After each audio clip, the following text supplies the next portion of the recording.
I got my boy Monte Duncan on the line, and I'm just going to tell a quick story, and I'm going to kick it over to Monte. But I met Monte at Tennessee State University. We both got scholarships to play football, and I met Monte at football, and we were both defensive ends. He was number 99. I was number 88. And the first week football training was rugged. 3 days. I can't remember at the time, but basically we were going hard as shit. And I remember coming to like Friday, like the end of the training week. And I looked at Monte. We're in the locker room. I was like, yo, man. I was like, what the fuck, bro? Like, why are you going so hard? This is shit. It's first week of practice. He looked at me. He's like, bro, I'm going hard because you going hard. We laughed, and we kind of at that point, we just kind of became friends. And, it's carried on for over 20 years. We lost contact a little bit after college for a little while, but we reconnected. We're both in different parts of our life. We're both 40-year-old men now. We got families and shit. So, Monte, I love you, bro. I'm so excited you're on this thing. Kick it to you, baby. What's up? Hey, man, look, man, I'm excited I'm on here too, man. Anything for my brother, man. Hey, man, my name is Monte Duncan from Atlanta, Georgia. The real Atlanta, Georgia, as I can say. That's right. I was raised in the Bluff. I stayed in Etheridge first, Mango Circle first, Etheridge, then I moved to the Bluff. If anybody know about Atlanta, y'all know that's the real Atlanta. West Side. You from Decatur, you're not from Atlanta. If you from Gwinnett, you're not from Atlanta. If you from any part, anywhere else that don't say Atlanta, Georgia, you're not from Atlanta. If it got anything East Point, Georgia, that's not Atlanta. All right. Let me talk about me and my boy Tyler right quick, and I'm going to piggyback on whatever else I need to do.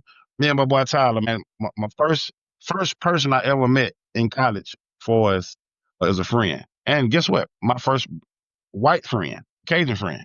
In Atlanta, man, I go into a high school called Washington High School, majority black. We had our little Chinese people or whatever case may be, foreign people that go there, they all, smarter people in the school or whatever. But this is my first Caucasian friend I ever met in my life. And the coolest person I ever met in my life for as being in college. We actually met during football camp, and he was right. 2 a days, 3 a day, whatever the fuck it was. It was hard as shit, I can tell you that. And basically, like he was saying, I was going hard, he was going hard. And I think for the most mentality was, we knew, so we had to go hard anyway because we was trying to get a position. I posted a sign to go to Georgia. My grades weren't right. I had a visit to go to Georgia. They tried to get me to go to military school. I couldn't do the military school. I really was a kid that really didn't pay attention and was kind of bad as shit, whatever it came to be. So the military school wasn't going to work. But State found me, gave me a full ride, and that's how me and Tyler met. But basically, man, growing up in Atlanta, not easy. Growing in from a poor home, my mom did everything she could from whatever she could. I don't know how she got some of the things she got, but me as being grown now, I definitely understand that. I respect my mom for that. Mm-hmm. I never had a dad in my life. My dad was always on drugs, and to this day he's still on drugs. My grandma just died. She died on July 1st this year. Reconnecting with my dad. My dad's still on drugs. Tried to get him to go to the funeral. He didn't. So you can kind of understand how my life was a rocky road life, man, for growing up in Atlanta without 2 parents. But like I said, my mom was my mom and my dad at this time. I played at a high school called Washington High School, Booker T. Washington High School. I'm going to say one of the best high schools in Atlanta. Reason I say that because we have real alumni, real people that went there. Martin Luther King went there. A couple more people went to this school where this school is amazing high school. Now, I'm not going to say that it was a safe high school. I'm going to say an amazing high school for us after your legacies and things of that nature. Mm-hmm. Growing up in Atlanta, man, I grew up mainly in the Bluff. Y'all know about the Bluff, man. Y'all look up. It's called Heroin City, man. It's the neighborhood where we was the Heroin City. Like, if anybody needed heroin, that's what they came to. So when I first moved to the Bluff, man, it was the most amazing shit in my life that I never seen, and it scared the shit out of me. That's what made me grow up fast. I moved to the Bluff, stayed on Griffin Street, right next door to a store. I'm not going to give you my address, but I stayed next to a store, right next door. And when I came home, I was in middle school. Came home, my mom found I stayed with my grandma. It was like 50 people on the corner. So I'm like, what the hell going on? They finna play football or what the fuck going on? You know what I'm saying? I'm coming from an apartment. So I'm thinking about everybody here ganged up, you know what I'm saying, to play sports or some shit.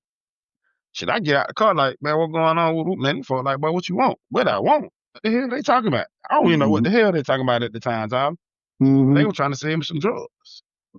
So I'm like, and remind you, these kids is the same age I am, and I'm bigger than them. What the hell y'all nigga mama at? So at the time, I gravitated to these kids. know, so I gravitated to I'm gonna say they my homeboys now because everybody picked their own path to do. But these kids was in survival mode. Their parent was on drugs, so they had to survive. So they was out here making money, buying their own clothes and shoes and shit that I couldn't believe this shit. My first situation, man, one of my homeboys bought a car in 8th grade. 8th grade. That's how much money was going around in our neighborhood at the time.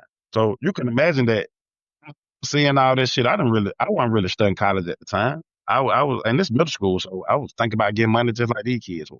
So I had to fake it till I make her. I had a mom that really was a hard mom. Like she wasn't with that bullshit. You can't go out here and do what the fuck you wanted to do. So I still tried it. You know what I'm saying? Be sneaky. My first sale was selling a bar of soap. I cut the bar of soap up and I put it in some little packages. You know what I'm saying? 10 packages like it was some dope. Me not knowing how severe this situation is, but I wanted some money. Shit, I see everybody outside, you know what I mean, with their money. I want some money too. So one of my homeboys, R.I.P. Dion, to this day, passed away. But long story short, we went out here and served somebody, gave, you know what I mean, gave a sale to a person, and they took it. Shit, we made us like $200-300.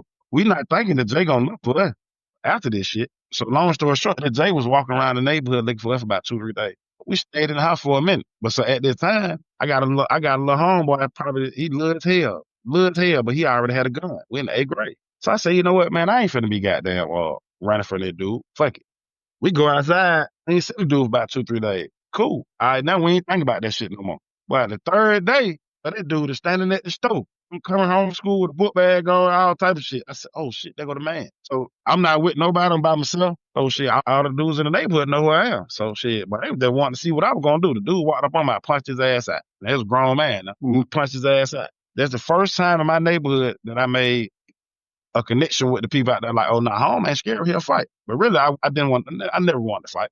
Never wanted to fight. Then that started for me, my other homeboy, Fat and Ronald, you know what I'm saying? He from Fat from Vine City, my homeboy Ronald from Sus. In this particular neighborhood, these 3 neighborhoods don't come together. We normally fight each other. So we came together in 8th grade, made a bond. And then we're going to high school where Oakland City is a neighborhood called Oakland City, neighborhood called Harris Home, neighborhood called Deer Avenue, and I'm from the Bluff, and the Bluff is a neighborhood that was known for fighting. My first year of school, my whole neighborhood, 9th grade year, got kicked out of school. So now I'm defending for myself, but in actuality, I play football, so I'm already in the game. You know what I'm saying? Football is a game, but nobody don't want to pay attention to that. If you're on a football team in the organization, that shit is a game because you ain't finna let nothing happen to one of your teammates. So at this time, man, I'm coming up the steps in high school. It's a big brawl going on. Really didn't want to get in it because I got a game this week. One of my neighborhood friends, he was still left in the building. He didn't get kicked out. He was getting jumped. And this my first high school incident. I was scared as shit. 9th grade, by all these kids older than me. We in the steps fight. So I finally got into the fight. And that when I know shit, I could punch and got a one hit a quarter. I punched the shit out of the dude that was popular as fuck, knocked his ass aside. So that's where it started from. So I got my confidence up to the point where I wasn't scared of shit. He gonna have to whoop my ass now. Nigga gonna have to really whoop my ass, but I never gave an opportunity for a person to hit me because I felt like, damn, I punch hard as shit. I wonder if somebody hit me if I'm gonna fall out. So I never gave nobody an opportunity to hit me. So you look like you want to fight, I'm swinging on your ass. And you act like you want to fight, I'm swinging on your ass. You want to argue, I'm swinging on your ass. Not argue with nobody, especially not a dude anyway. You know what I'm saying? When I put my hand on no females, I ain't really had too many problems out of female, even with that situation. But this one particular time, man, we went to a club, homeboys. It was a group in McCannaville called 100 Deep. That's what they call themselves, 100 Deep boys. Blue Jean Bandits. So we in the club, we get into it with them, and we get into it with Pat-Man Jones. I'm telling y'all now, anybody in the city can understand that, but we were whooping for ass. We were beating people ass. So Pat-Man Jones ran across her. We got into that ass. You know what I'm saying? That was my boy to this day. But shit, we was a little deep.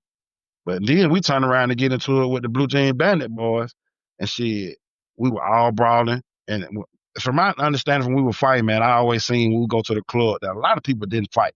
They always said they was in it, but they never got into the fight.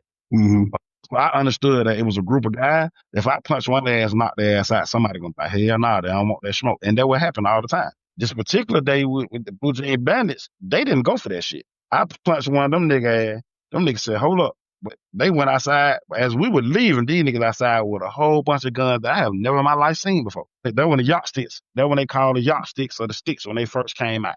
I said, boy, how the fuck do you get all these guns? But we had to run for our life. And I'm still not understanding why I still didn't stop fighting at the time. In my eyes, I was in survival mode and it was fun for a purpose of time. After this situation, man, I used to come home every day. Now I stayed in the bluff. And I told Tyler these stories too, man. It was a police department called Zone 1, but they were called Red Dogs. Red Dog was the most ruthless fucking gang unit in the fucking world. I don't give a damn what city you in or where you been. Red Dog is known every fucking where from Atlanta. I was coming home from school one day after this particular fight that weekend. Shit, the police out there outside fucking with the dope boys or whatever. So I walk about, book bag on, thinking the police shit. Okay, that's a school kid. It was a dude particular named Goldberg. Everybody know Goldberg and China Man is Red Dog. Shit, I say their name. Shit, they know they popular shit in the city. Mm-hmm. Look like Goldberg from the wrestling goddamn thing. That nickname was Goldberg. So as I'm walking, he said, "Hey man, where you going?" Stand on the side. I say, "Man, I'm coming from school." I didn't get to say shit else. I just seen my feet in the air and my feet in the air, and they got landed on my motherfucking neck. This nigga slammed me so hard the first time I thought I was a kid. I screamed, "Mama! Mama!" I'm telling you, when you got a hood mama, she know your goddamn voice. And I ain't no whole ass nigga, so I ain't screaming every day. Nigga, my mama heard me screaming and came out the door. When she came out the door, I'm surprised that this officer didn't slam my mom. Damn. I'm thinking to myself, like, boy, that nigga put his hand on my mama, bro. I'm finna go in a whole nother mode. So he telling me to calm down. I ain't never been in no handcuffs. I ain't never been goddamn slapped on the ground by no police officer. So I really don't know how to do it. I don't know how to really deal with this reaction, period. Not crying, because I'm not a crybaby, but in this situation, I'm like, damn, what the fuck do I do? And I couldn't do shit. This grown ass man on top of me, checking my motherfucking pockets. And the other niggas on the ground, butt ass nigga, because they got them checking their asshole up on their balls and everything. They really just got them outside sitting on the curb naked. Damn. My first reaction was, please don't pull my fucking pants down. Mm-hmm. So I said, don't pull my pants down. So he went in my motherfucking clothes and checked my ass to see if I had no drawers in. Hey man, I just came from school. I said, well, I don't believe y'all niggas walking around with book bags on. Mm-hmm. At this time, after this, I said, you know what? But I ain't fucking with no more police. I'm gonna try to avoid them at all costs. But I said in the bluff, it was no avoiding the police. Now we have the shit they call DC-6. And this is the most stupidest shit they ever made up in Atlanta. DC-6 is sitting in the drawer zone, you can get arrested. You just sitting there, you can get arrested. So you sitting on the corner in this drawer zone, they can just come pick you up and arrest you. Even if you live there. And say DC-6. Even if you live there, if you're not on your porch or you on the sidewalk, anything that belongs to the city, they're gonna lock your ass up. Jesus. Just by luck, I was so young, but I was always big. So they always thought they were going to lock me up and do whatever they're going to do with me. I'm 13, maybe 13 at the time, but I look like I'm probably about 16, 17. Mm-hmm. And all the kids in my neighborhood are selling drugs at that time. So one of the police officers at the school I met named Action Jackson. I don't really know his real name, but he was a cool dude. They kind of, looked like for a lot of kids because there was a lot of so much shit going on. But a lot of people were actually scared of this dude. He was a police officer. He was a school police officer. He kind of guided me in the right direction to, stay in sports and do what I needed to do, and I did. All right, long story short, that's how me and Tyler met, came to Tennessee State, where we played ball. Like I said, we met freshman year, and I know the reason I met Tyler, man. We both played in, and we was going hard in practice, like you said. Me being personally, man, I was going hard because, I didn't want to get my ass ran over by this big old Caucasian dude. You know what I'm saying? So I got to go hard, too. And I'm still thinking like that. I want a position. But this is freshman camp. It wasn't no other teams there. It wasn't no other older people there. So we thinking like, okay, shit, well, I'm finna fuck around and start. Me not thinking when the whole team get there, these niggas got damn big as fuck, old as hell, like, oh, but this grown ass man out here playing. What the hell? So that was the reason I think I had to go hard so much. And then I kind of liked in my recruiting visit, man. Like I said, my background was fighting. So on my recruiting visit, I went to a party at Fisk University. Never forget this. Fisk University. So we at Fisk University. I'm a recruit. I'm from Atlanta, and my first time out of town ever without my parents, without my mom. Mm-hmm. We go to the party and shit. We meet all the Tennessee State older guys. They giving us money to go out. You know what I'm saying? To have a good time, drinking and stuff like that. But I didn't drink at the time, so I didn't drink. We get in the party and this motherfucker boom go. Yeah, my bad for the interruption, man. But yeah, I went to Fisk University. At a particular time, I told you all the recruits we met in the room, so we kind of met all the recruits. They were taking us out, so you can get to know the person that will take you out. Things of that nature. They give you a little money for you to take a recruit out, food and whatever drinks, things of that nature. So we get to this particular club, Fish University. I go to Fish University. We get in the club. We having a good time. So it was that Fish had a basketball team, and it was a dude probably about 6'8", 6'9", had got into it with a Tennessee State football player. Mm-hmm. Now, me personally, I really don't know who the fuck I'm fighting, but now we in school at college, so now it's you can kind of see the colors. We got on they got on TSU, they got on Fish shit. Mm-hmm. So now I can kind of understand who I'm fighting now. And really, they thinking oh shit, the recruit gonna stay back. So one of the dudes at Tennessee State, hey man, go on to move back. Shit, I'm like, hell nah, let me move in the front. I want to see this shit. So as the fight started, the 6'9" dude ran up on me. And I'm like, what the fuck? This big ass nigga just ran up on me. So long story short, I didn't have a time to react at this time. He swung and missed. I picked this nigga ass up and bumped him so hard on the ground and beat the fuck out of him. Mm-hmm. So at the time, his teammate was trying to come help. Shit, I punched one of his teammates. So I had the fight break up. As the fight break up, we go to the cars. You know how that shit go. We go to the car. Everybody amped up. We get in the car and the like, hey, man. Because we ain't had no cell phones at the time, so we meet at another location. We finna go in the strip club. It was a house. It was a fucking house. It wasn't a strip club. It was a house. Mm-hmm. So we meet up in the parking lot. We talking shit about the fight. So one of the dudes walked up on me. He said, where you from, bro? I said, I'm from Atlanta. So one of my dudes said, hey, shout, I'm from the A2, shout. That when the real slang was going, I'm from the A2, shout. What part of A you from, shout? Boy, I went to Riverwood. I said, boy, your ass ain't from Atlanta. Boy, you out there at Riverwood, you ain't from Atlanta. Long story short, there was a dude I know named Ahmad Smith. Ahmad Smith was from the hood, but his parents were smart enough to take him to another school outside the city. Gotcha. So he was like, man, hell yeah, man, dude, he basically bragging like I was whooping the dude ass of this and the third, and he a recruit, and some of the other dudes that was on the team didn't need help. So shit, at the time, I'm like, well, shit, I just had a good ass time. I had fun. I ain't get beat up. I ain't get punched. So we go in the strip club. This was sealed the deal right here, Tyler. It was sealed the deal. Yep. Went in the strip club. I've been in the strip club once in a lifetime. My 8th grade graduation, I went in the strip club. I told you I looked older. Then I had people in my neighborhood that had money, so we can do what the fuck we want to do at the time, because money was everything. I didn't have the money they did. So I went in this particular strip club, and but they put me in the front, the girl dancing on my shit. So, they set me in the front. One exotic dancer come out. Remember, I'm supposed to be going to Georgia, so I'm not knowing that I'm the prize. They trying to get me to sign. I'm not knowing this shit. I'm not knowing. So I'm not going to lie. After that moment, I signed on the dotted line. I'm for Tennessee State. I probably signed for the wrong reason. At the time, shit, I ain't never had that much fun. I have because I'm used to fighting in the club. That's my shit. That's the shit I do back home. Mm-hmm. So this shit was already accustomed to me. So I'm like, well, shit, this is where I'm going. Now, I get a full ride. I go to school. Shit, really didn't do work. Tyler, shit, really had to push me to do some work. I had to get females help me do work. Really on the education part of school, just football for me. And I was pretty good where that if I did get in trouble, man, I got out of trouble really fast. I remember my freshman year, after the season, I played in a couple of games or whatever. I got redshirted. Then I came home for the summertime. I was at my high school working out. I'm going to go back to school and, do my thing. But at this time, they call me and say, boy, you don't come to summer school, you lose your scholarship because your grade point average is a 1.7. Mm-hmm. I said, shh. I'm like, well, I know I wasn't doing good in school anyway, but wasn't nobody saying shit. But I'm thinking it's like high school. When you grown, that's when you got to check on your own shit. Yep. So the coach called and said, hey, man, you need to get down here now. If you don't get down here now, man, your scholarship gone. So at this time, I still had some little rooftime money left over, so I had to get the car fixed to actually come back to Nashville. Mm-hmm. I come back to Nashville, had to stay for the summer, went to summer school. Boom. At this time, I said, hey, the coach said, hey, man, if you don't go to summer school every year, you're doing this, you're not going to graduate. Oh, shit. I said, well, shit, I got to stay for summer every year. Now, after this summer, I had a child. Mm-hmm. Really didn't have no money to do certain shit. My son was just born, and I never had a father, so I'm thinking this is the time for me to just leave school, fuck school. That time me to go back home. I had a little motivation where the coach was like, hell nah, man, you need to stay in school. If your child hurt, is he injured? Is anything wrong? He was like, well, you need to stay in school. I still bucked on his ass, Cole Reed, and still left and went home to see my child. That's right. I came back, and Cole Reed was kind of pissed off at me, but I said, Coach, I'll make it up on the field. This is my first game at Tennessee State. I got the MVP award for John Mary Classic. After this game, I got the interception for the touchdown or whatever. I caught the ball maybe on the 10-yard line and ran it. At this time, after the game, Corey said, oh, if you play like that every time, you can go home and see your son every time you got damn feel like. Say no more. Say less. Say no more.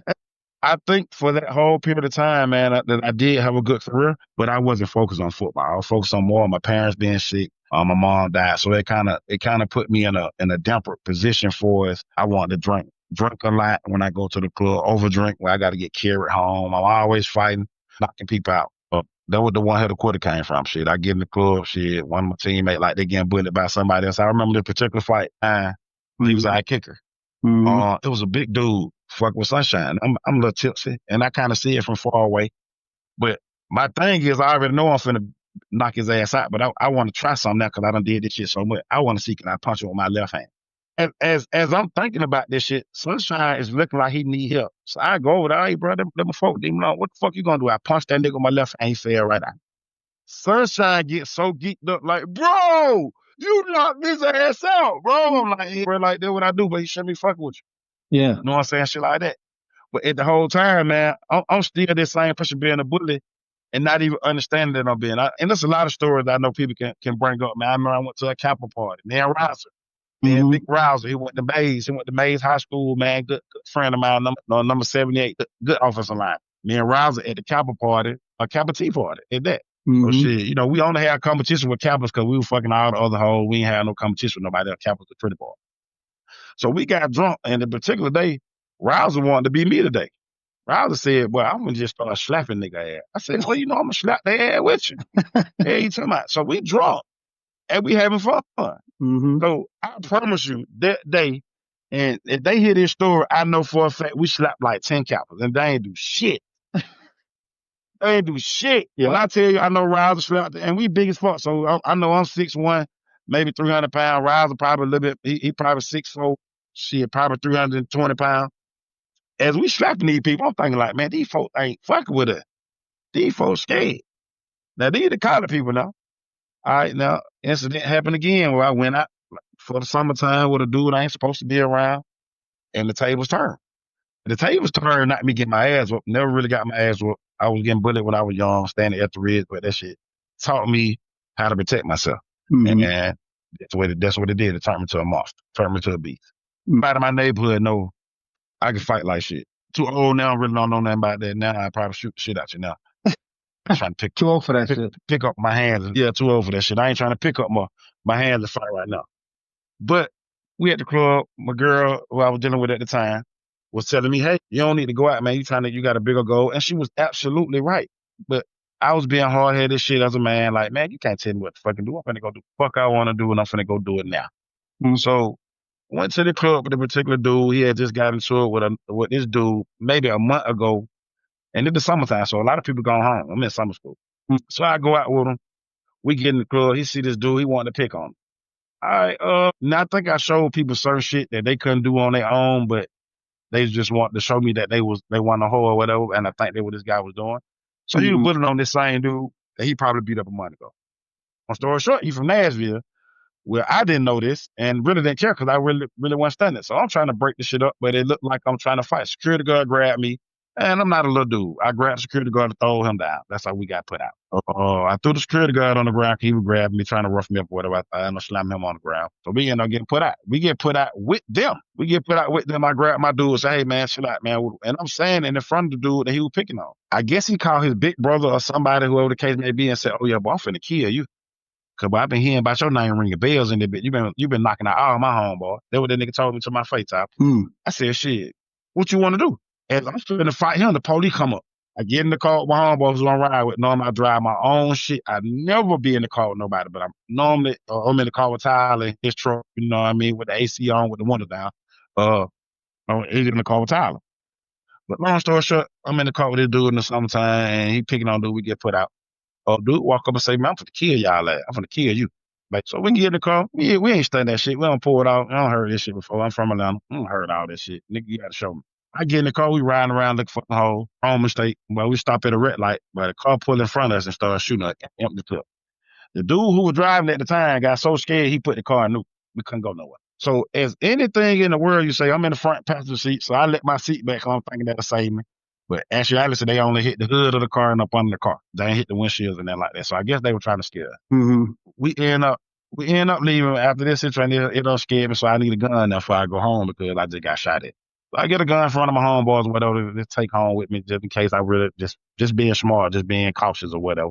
I get to the crib, my girl in the house, tell her what the situation is. At the time, she like, hey, I told your ass to stay in the house. I said, yeah, baby, you're right, man. Shit, but I was being hard. My fat ass hungry. I'm trying to get to Waffle House. I'm telling her, like, man, let me go get something to eat right quick. I'll bring you something back. Nah, you don't need to go nowhere. You don't need to go nowhere. That shit you have, you need to lay your ass down and go to sleep. You need to chill out. All right, as this argument is going on, she's standing in front of the door. I hear gunshots, maybe like 10 gunshots before I even get out the door.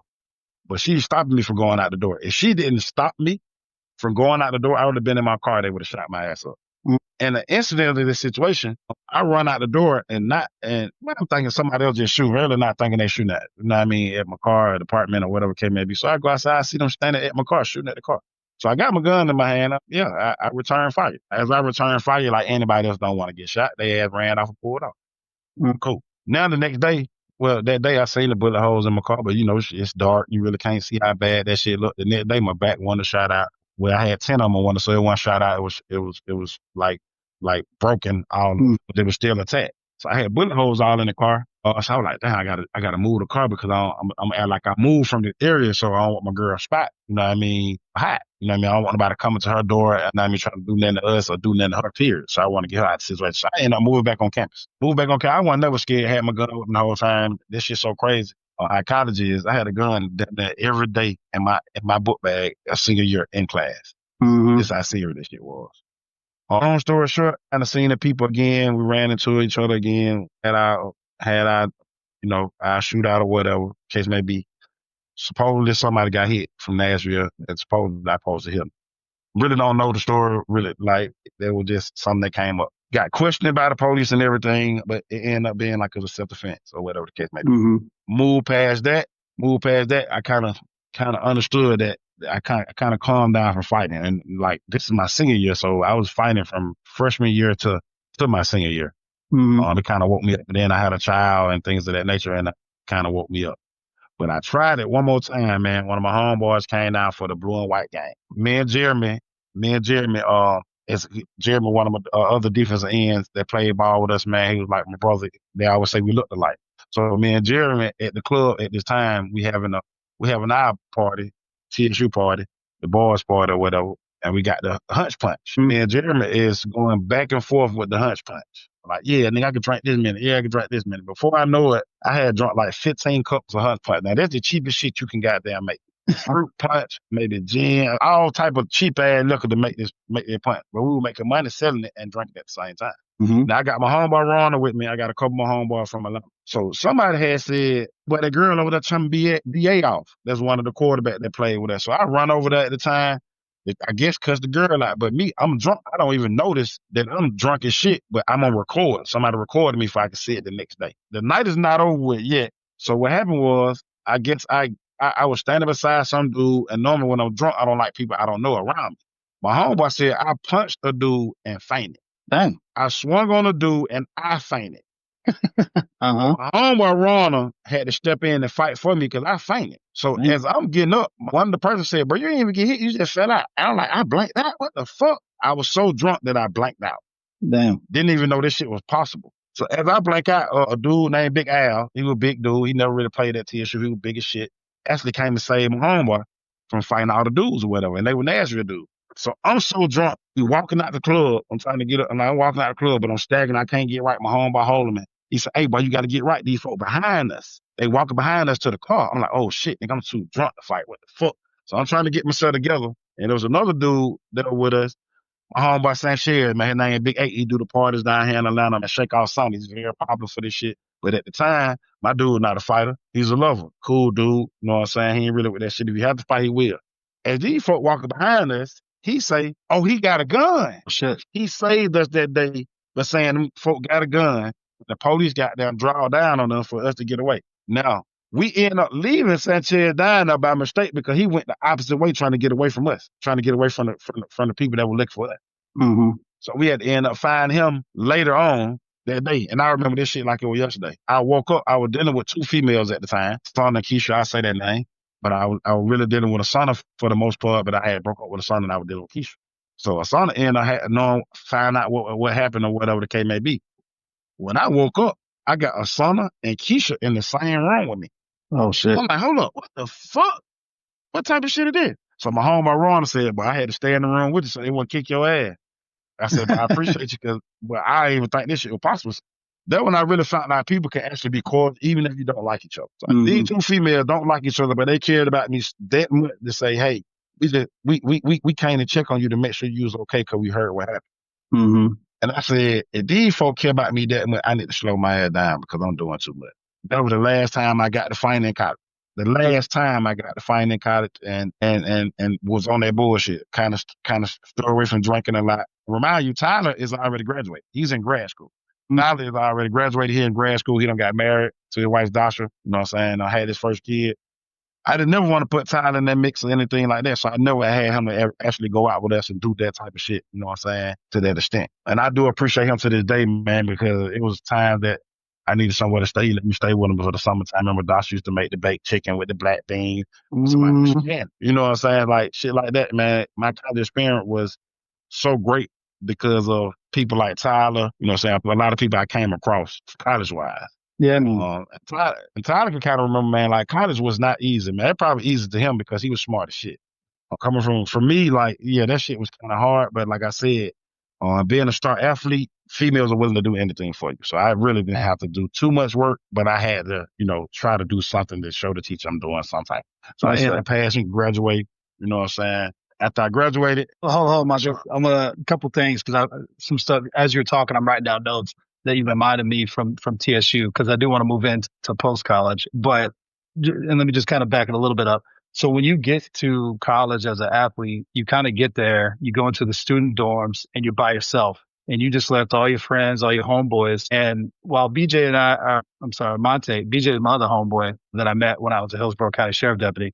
But Monte, when we met, we had some similarities because I came to college. I didn't have nothing either. My mom had got me a truck, but at the time I was in a rift with both my parents, so I was pretty much on my own. My dad dropped me off. He was there with me when I dropped off at college, but you know, I was kind of just by myself and I wasn't married yet, but you know, left my high school girlfriend who later became my wife, unfortunately not my ex-wife. But so I was solo dolo, and that's kind of how you start. You don't know anybody. Like you said, you try to fight for a spot on the team, and it was a grind. So being able to have connections with somebody was key to especially surviving that first year. And you just reminded so many stories. But one thing I wanted to tell you, because I don't know if you even knew this or if you did know, I can't remember, but towards the end of my college career, because I had a great time at Tennessee State. I loved it. I never had any problems. I was one of the few white dudes on the team. Sometimes I was the only white dude on the team because people came and went, but I never had any issues. And I think he was a Kappa too.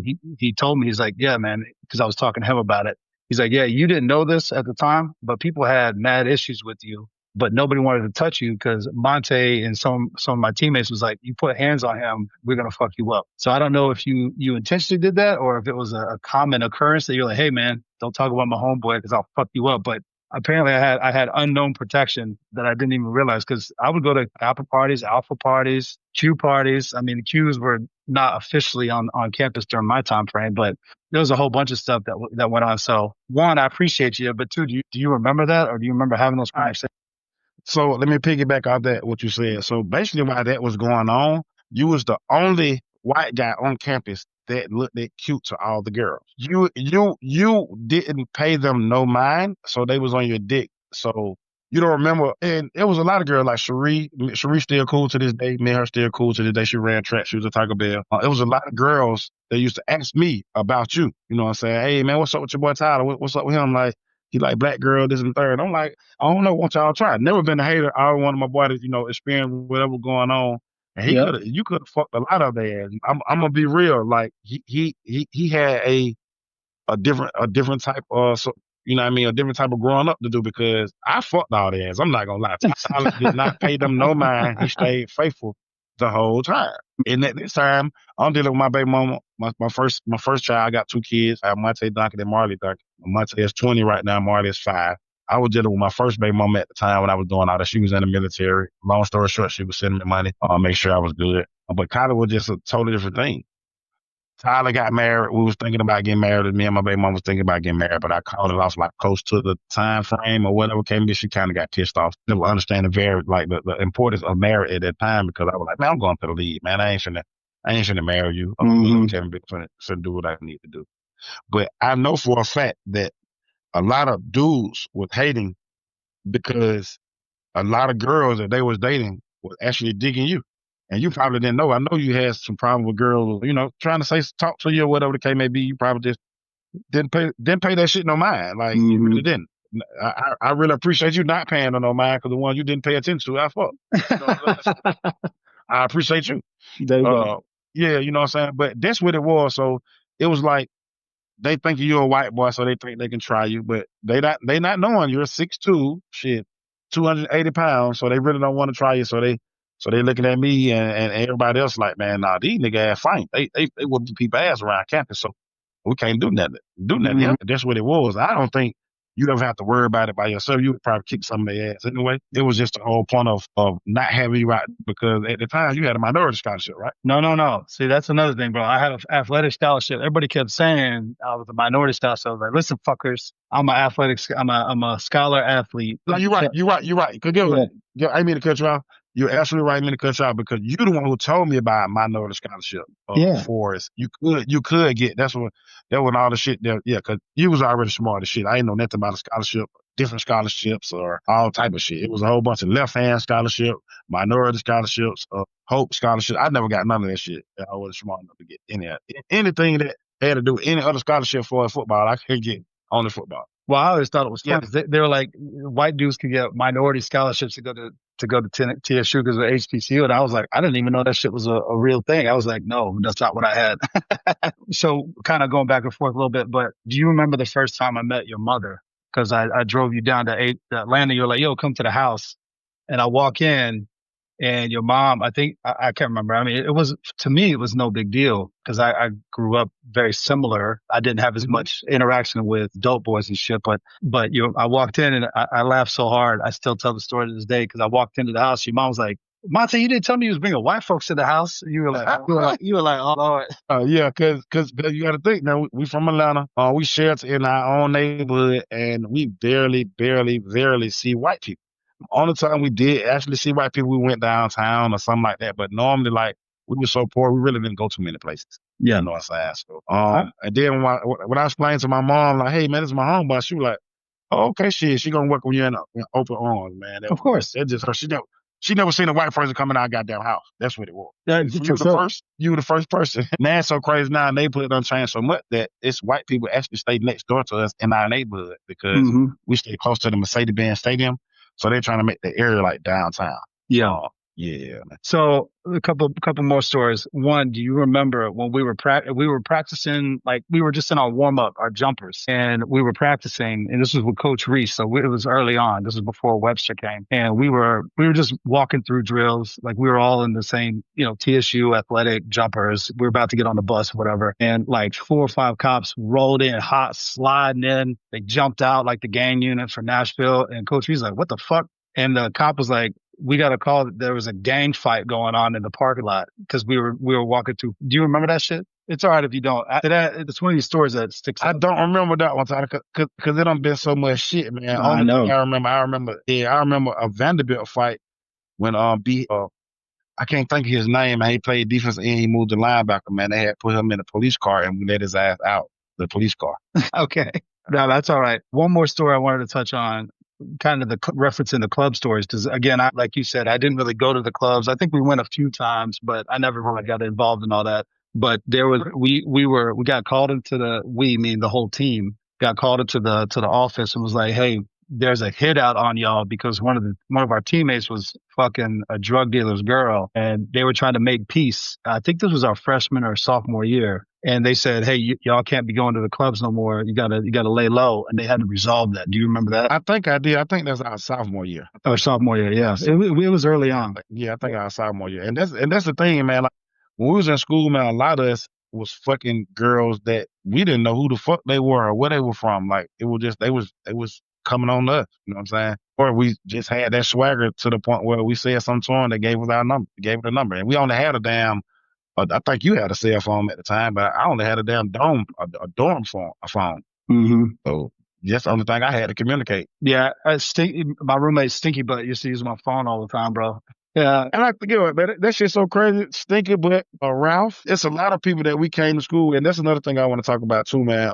I think we came in 22 strong. You graduated before I did. I think I only graduated with 5 of us. Yeah, correct. Correct. Yeah, You know not what a I'm lot saying? of us So, made it. And I didn't know that at the time, how that went. Yeah, stinky butt, bro. That dude. yeah, because Bama graduated. I went to Bama graduation. Bama graduated like, well, it had to be 3 years after you, maybe 2 years after I graduated. Yeah, the younger guys. Bama was with us, remember? No, yeah, I know, but he graduated after. Yeah.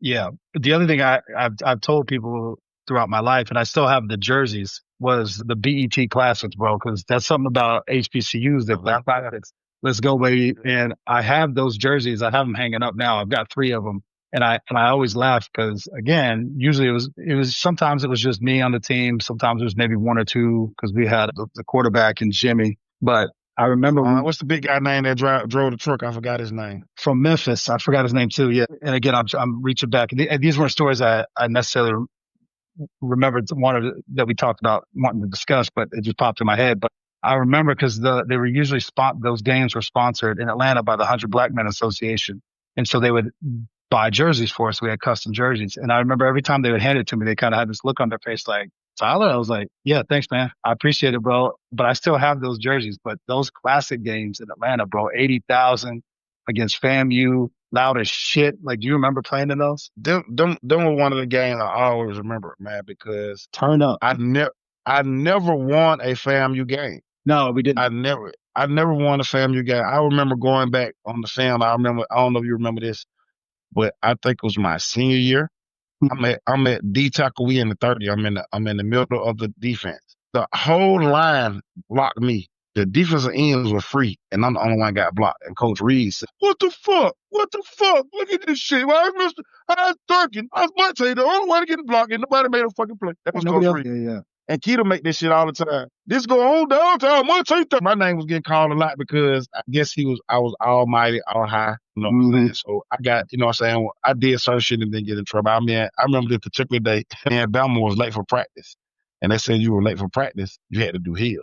But we had class. So basically, if y'all don't know nothing about football, you got a scholarship. They'll hold up the fingers and say class first, football second, but it go different orders. Football first, class second. Damn right. What it was. Football first because you got paid to be there through football. But this story was that we got there late, and Coach Reed said, "Hey, man, go put your shit on," and told Bama to go on the hill. Bama said, "God damn, man, how in the hell that shit felt?" He said, "Cause that's how Monte done." Bama was mad as hell. I still remember that shit like it was yesterday, man. But my boy did do his thing. Bama still was doing his thing, man. You know what I'm saying? So, yeah. Yeah. Last story from the locker room. Cause like I said, I've been telling these stories for so long. I don't know I think it was my freshman year. It definitely was my freshman year.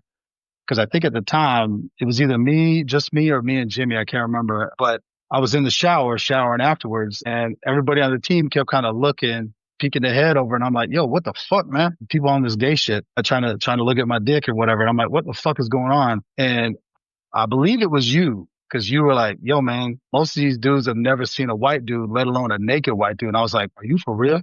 So then I said, fuck this. I walked around the whole locker room with my dick out saying, y'all want to look? And everybody was like, oh, man, get out of here with that stuff. But they were all kind of like looking. They wanted to see. But from that point on, they never fuck with me, bro. They thought you was a white crazy boy. They like, man, this white boy walk around with his dick out. And at this time, I'm so nervous because shit, I'm taking a shower with niggas. I got on swimming trunk. You know what I'm saying? I got a swimming trunk. I'm like, hey man, look, man, I ain't trying to show my dick, but you kind of got used to that shit. As time went by, you know what I'm saying? Time went by, you kind of got used to it. Like, man, fuck that shit, man. I'm taking a shower. I'm taking my clothes off. I'm saying, but yeah, I remember that moment, man. It was like, cause at the time, I don't think it was no white boy on the team but Mox and you, cause we all came in at the same time. So Mox didn't. I don't even think he took a shower. I think he left. You the only white boy that did take a shower at that time. Correct. Yeah, I was one of the only ones. So, do you remember? I'm sorry, I'm now remembering this stuff because we called him Gooch. Gooch, he always shot with his baby. Ralph. Yeah, and I think the seniors at one point took said, hey man, you gotta fucking take a shower. They stripped his ass naked and they scrubbed him with some brush and put him in the shower. Cause his ass always stank. That's why they called him Gooch. Yeah, look, and see, this is the crazy part too, man. You don't remember we tried to get it, like they were trying to cut our hair. And Yeah, I yeah. did, yeah, I remember that shit. Did you get your hair cut? Well, I already had a hair. I always kept my hair short anyway. I think coach Yeah. didn't want people having like raggedy hair or froze or dreads or something like that. I can't remember what the cause of that was, but my hair was always short anyway. Yeah, so I remember this particular time where they was cutting all the freshman hair, and I was one of the particular ones that didn't get my hair cut, mainly because I was supposed to be playing, but I ended up getting injured, like a medical red shirt. But this was the most intense time that I have seen people cry. I remember when they cut Chapman. You remember Chapman? He had the two goals in his mouth. Who he played linebacker, and running back. He had Mm-hmm. braids at the time. Man, when I tell you they cut this nigga braids out his head, like Mm-hmm. undid them. They ain't got them have them undid. They just cut the whole braid out. Man, I was like, man, this shit is crazy. I said, but y'all ain't touching my head. We're gonna have to fight. You know what I'm Yeah. saying? And at the time, they already knew I knew how to fight, so I didn't have no fucking problem. Yeah, exactly. I don't think you did neither at the time. You know what I'm saying? I don't think you did neither. Nah, not at that time that I can recall. Dude, that shit's funny to me, remembering that shit. So the other thing I wanted to bring up is just we had kind of talked about it before, but you said that when you met me, you hadn't really ever drank or smoked, and also food. I remember food was another thing. You called me like a year or two afterwards, but yo, what was that food we used to eat at Panera Bread? Like, could you talk about Right, it? right. Yeah. Oh shit! Like this is now for me, it's white people food because I don't really know shit about Panera Bread. Never even seen a fucking Panera Bread. So man, Tyler took me Panera Bread. I think it was a Caesar chicken salad or some shit like that. Yeah, there you go. Man, this fucking sandwich or the salad was so fucking good. I still eat it to this day. I told my when I see a Panera Bread, I try to go stop and get it right now. And that broccoli soup, man. You turned me on Yeah. to the shit that I never forget, man. It was a blessing to actually meet you because actually growed me up to the point where like, hey man, white people not bad, man. I used to hear a lot of stories at the time. Remember now, I'm from Atlanta. We don't hang around white people. We don't really have them going to our schools. And it's crazy now because I'm in the field of education where I have worked in schools and have the, work with Caucasian people. So that experience with me dealing with you kind of made it piggyback over to, oh, okay, man, these folk really cool. Like, man, they not no asshole like everybody saying they are. And like everybody had their own stereotype of race. You know what I'm Yeah. saying? At this time, race was still race at the time. Yeah. You know what I'm saying? It's still the same now, but it's not so much different. Like we can't. Yeah, I don't think nowadays we could call people niggers and crackers and shit like that in the world, and things of that nature. But I know all that shit was going on at the time. Yeah, and I wasn't always a good influence because you said you still kind of fuck with Black and Miles and you got a little drink in you because you're like, because I was like, yo, you need to learn how to drink these drinks and the different drinks and shit. I remember that shit. I remember being in your motherfucking dorm room and drinking the motherfucking Parmesan. I'm like, man, what the fuck is this? I don't even. What was we even? We wasn't even 21, bro. How the fuck we get to? See, that's my upbringing. I wasn't dealing with dope and shit, but I was running around with people in high school shit, and I did a lot of that stuff before college. So like a lot of that party and shit, I did that in high school, strip clubs, smoking Black and Miles, smoking weed, going out and get drinks, doing that shit. Like I did that shit in high school. So when I got to college, I was like, man, this ain't nothing to me. I'm trying to be serious, and I remember that shit. People would fuck with me because they're like, boy, you don't ever go out. I'm like, I've already done all that shit, man. I don't want to do it no more. Right.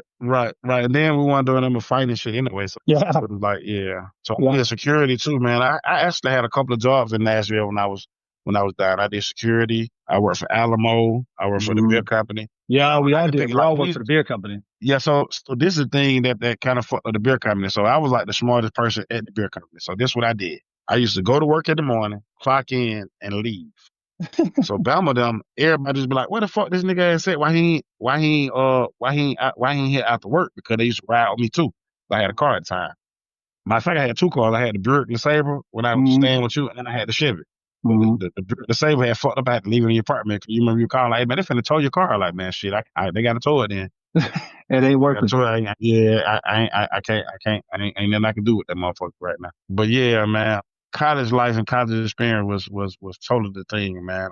But I definitely want to talk about this one time before we get off, man. When I came home from school, I got a job at an alternative school. The alternative school was called CEP, Community Educational Partners. If you ever seen high school high, this school is worse than high school high. So this school is particular for all bad kids in the city. So when you got kids at a regular school, you get sent to this school. So this is my first year working as a paraprofessional. in the school or whatever. So this school was so fucking illegal to the point where they had me as a para teaching the kids, and I wasn't certified. Jesus. So the kids was all right. Now I'm gonna give you a background of the school. So we in Atlanta. There's a game called Fam America. Fam America is a game that by Rollo. He went to the school. Rollo is an artist here in Atlanta that's very popular. We had Young Thug. Thug was a person that went there too. That was called a Rock. Mm-hmm. At that particular time, these two gangs were beefing with each other. They was fighting every day. And the school it wasn't that many people in the school because it was all alternative school. It wasn't like a regular high school setting or anything like that. Mm-hmm. It was a middle school and a high school together. And the school is set up like pause, like a jail. So all the kids would go, we had to search the kids in the morning. They couldn't have no money in their pocket. They couldn't have nothing in their pockets. We'll get them a pencil and paper. We'll get them all the stuff they need when we get in school. All right. So this particular day, we at the school, Time America, that's Rollo and Rock Crew, the little Rock Crew, Tick, Let's Slugger, all these little kids, they get into it with each other. So we had a big ass riot in the school that I didn't think would possibly could happen. This particular time, man, was a kid named Joe. I just seen Joe maybe 2 weeks ago, man. His brother, RIP, his brother Big Boo. Fam America was my neighborhood, the Bluff or whatever. That's what Fam America came from, my neighborhood. Fam America or whatever. They call themselves Fam Goons. It's so many of them that the Rock Crew didn't have a chance. So it was three members of the Rock Crew came to school that day.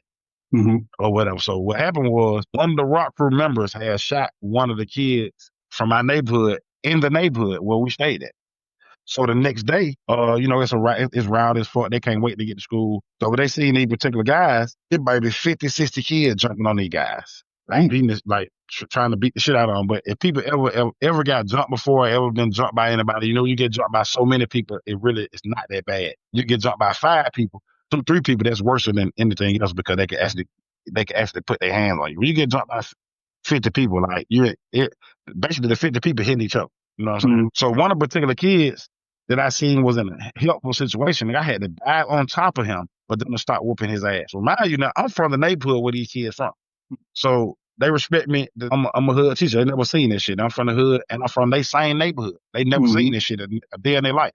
So they're like, this nigga stay in our neighborhood and work at the school. So as I dive on the person, they start whooping his ass. They start whooping his ass because they didn't want to hit me. I think one of the kids hit me and realized that I was on the ground. Like, oh man, that don't. You know what I'm saying? That Mr. Duncan, nigga, hold up, chill out.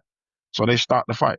Basically, what I'm picking back on with this story is, man, that this school, I should try to write a book about this school because this school was the most interesting school I have ever worked at.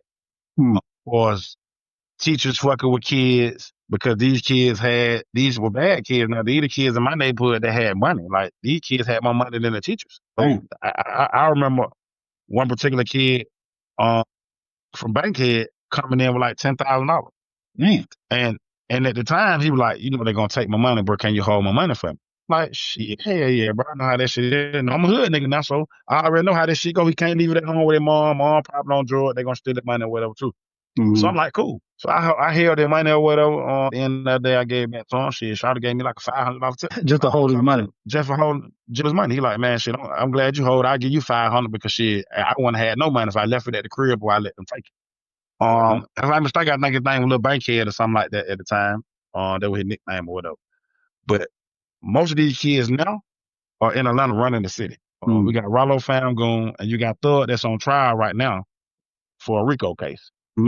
I seen these kids actually growing up to be who they are today. You know what I'm saying? Bad, good, ugly. However they want to put it, they make themselves a priority in the world to get some money. Yeah. I salute them all the time for that because I'm a person from the neighborhood. I never really stepped outside the box for us that nature, like trying to get riches. You know what I mean? I sold drugs or did things of that nature, but that shit didn't work for me. It did at the time because I ain't never been in jail for no hard drugs or things of that nature. But just experiencing the life of seeing kids grow up, from being kids to adults and understanding that, but anybody can make it, man. You put your heart into it to do what you need to do for us making it in this world, man. Like you just gotta grind and put some life, man. Basically, just to get on your shit and do what you need to do for a survival role, man. Because I never thought I'd be in a school system right now. just like you wouldn't think you would be in law enforcement. You know what I'm saying? Like, and I've tried to leave the school system, but God keep bringing me back to the school system. You know what I mean? For the kids and things of that nature.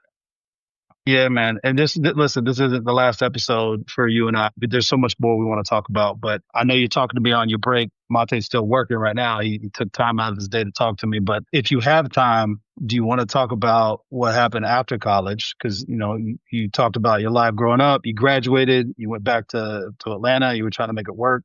Do you have time to talk about that and wrap it up in like 5 minutes, 5, 10? Yeah, because I definitely, it's something I didn't know. But that story to me, like all the stuff you've come through, and you still got your degree, and you've come out of it now. But you talk about what happened when you got out of college and what led to that. They have enough TV time or something like that to make the money or whatever. Mm-hmm. Now I'm working at the school. I'm working at the alternative school. I left the school because I'm getting drafted for this league, and they was paying $60,000, $50,000 a year. But they bagged out on us at the time. I can't think. I think it was a kid that played for Florida. Florida, if I'm not mistaken, I forgot the quarterback at the time, but he played for Florida, or I can't think his name, but he was drafted on my team. But at this time, all this was excited about going to that. Then they kind of declined the deal, so I had to go back to the school system again. Now I go back to the school system. They had changed the name of the school to Forest Hills Academy, but it's the same alternative school. They just changed the name and changed the building. I went there. I stayed there for maybe five to 7 years, I think, if I'm not mistaken. And then I went to a school called Kip Collegiate, Atlanta. It's a charter school. This was the school I made most of my money at. I came up, like, you don't have to be certified there. Like, I was a para at one point. Then I came from being a behavioral specialist. Then I actually became an administrator, restorative practice coordinator, making 6,000, maybe a little bit more than that.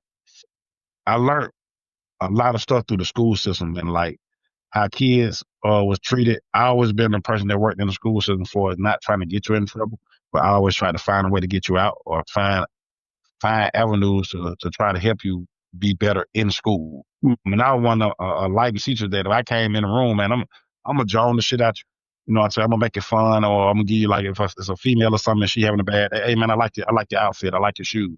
The whole point of getting in contact with the kid, you have to like something they're doing, or you just a regular teacher that, oh, I just see you as a regular teacher. Hey, how you doing? I'm gonna go about my business. But every kid that see me stop, talk, you know what I'm saying, build a relationship with, things that, and then like my son, he played football. His from 10, maybe 10 to he graduated high school. That was a great experience for me. You know, man, my child stayed with me since maybe from the 6th grade till he graduated from high school. It was just me and him for a long period of time. And then I ended up getting a girlfriend. I don't know what the case may be, and having a baby by her. I had my second daughter, my only daughter. That's 5. Her name is Marley. Beautiful, very bad, but beautiful as hell.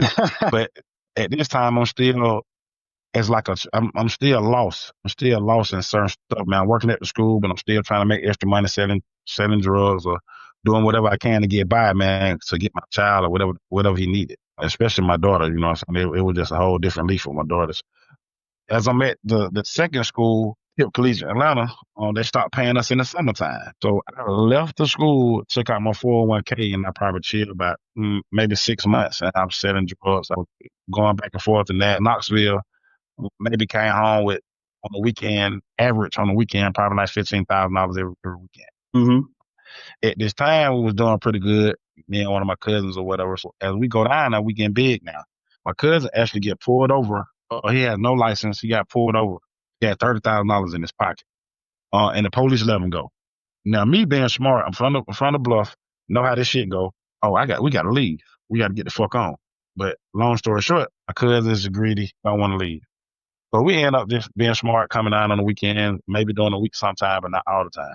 Long story short, I go by myself one weekend. I get pulled over, and the police cop comes to the car and say, "Yeah, Mr. Duncan, how you doing today?" Mind you, now I'm in a whole nother car. I'm in a flip car, flip van. I'm in a flip I'm in a flip BMW. Mm-hmm. So they flipped the VN on the car. So the car is not in my name. So I wonder how the fuck the police know my name. So apparently our names ringing bells because we're selling this particular drug down here in Knoxville. Long story short, I stop. I'm gonna get the fuck on from it. I leave it alone. My cousin still go back. He fuck around and go back one particular time and get pulled over on the expressway and tried to jump out the car and run. He my size. I don't know what the hell he running from, but same side as me, trying to run and tried to throw the brick of ice and it fell and all the drug was on his leg. Oh, jeez. So they locked him up, he was facing 20 years. I think they gave him 10. Mm. But my thing was, man, I thought everything I did see in life was possible that I did try, I did do, but I thank God for giving me the opportunity to say, hey, well, now it's time to stop this because you know you got kids and do you want to be in this place with these people? Now, I maybe got locked up maybe twice in my life when I graduated from college. I got locked up, take one of my girlfriends back home in Marietta. Shouldn't have been driving in Marietta. Got pulled over, got pulled over like a half a bag of weed and a whole bunch of sack. I didn't know that. I don't know if you know this, but in Atlanta, for some apparent reason, law enforcement can pull up your whole background to see that I graduated from school, Damn. graduated from college. Didn't know that. So when I got into jail, Carl County, he was like, "Well, man, we ain't gonna hit you for all this weed. We just gonna hit you for the sacks." Me thinking that's smart, but that was really the dumbest thing I did. They should have just gave me the bag charges, the whole bag instead of the sack. But now it's distributing. It was a felony. So now I sit in jail for that one day. I get out, I had to go to court, pay all the goddamn court fees. I think I paid maybe $5,000 to the lawyer, maybe another $3,000 to the court for me to have that one. I was finna go to the lead or whatever for me to get non-report probation. When I finished the non-report probation, my life changed drastically because I never tried to do anything else at that time, but I still was selling weed a little bit or whatever the case may be. So I kind of slowed down, started working more on second job, started working security in the neighborhoods and things of that nature, like at an apartment called Overlook Atlanta. So I'm working at the school, and at night I'm working at Overlook Atlanta, man, trying to grind, trying to figure it out because it's really not enough money to survive. And nowadays, it's really not enough money to survive. So, but long story short, man, I think my life kind of took a turn for the best because I always felt like I was going down the wrong path from fighting and drugs, hanging around the wrong people. My kids actually brought life into me to the point where I felt like I would be selfish as shit if I get locked up for trying to make some money and not even giving them all of the damn money, but still taking care of them as much as I could. But I just felt like it was selfish just to leave them out here like that. So I let that shit go. I let it go. So man, that's about it, man. And like right now I work at Tri-City High School in Atlanta. Don't want to be in the classroom, so I'm like an athletic custodian. Man, I deal with all the fields and things of that nature. I have a low key job. Like right now I've been on break how long I want to. I can really do what the fuck I want to do at work, but I do my job. You know what I'm saying? Damn right. I do my job. Yeah, I do my job to the point where people got that respect me. Like, oh man, shit, if he leaving, he must have something to do. You know what I'm saying? It's just about your personality and things that you do to help other people. So, you know what I'm saying? To get you through. Cause everybody have problems. Everybody have kids they got to attend to.